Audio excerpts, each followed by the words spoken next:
As millions of families hunker down, home improvement expert Brian Kelsey gave us tips about how to prevent a disaster.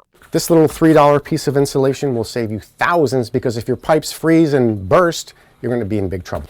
They just go right around your pipes like that, and it keeps them nice and warm. Leave your water running just a trickle like this one place in the house, and that will protect your pipes. And here's what to do if the power goes out. If your power goes out, what are you going to do with all your food in your fridge? It's going to go bad. You've got an instant refrigerator outside, so take everything out, or things that are important, put them in a cooler and leave it outside. If you don't have a cooler, put stuff down here in the freezer, because it'll last longer down here in the freezer. When the deep freeze hits, some folks will be opening the windows. It's called house burping.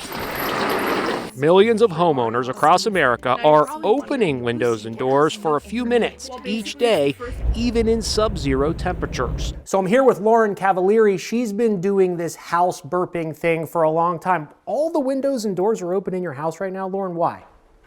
Well, it's quick, it's effective, and yes, I've been doing it for years. When I had my kids young, I was trying to keep sickness away and wanted to find something that was helpful. How often do you do this, and for how long do you keep everything open?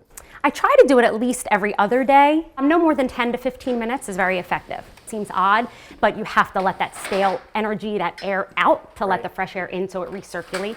And when that storm hits, it's actually even better on a freshly fallen snow day.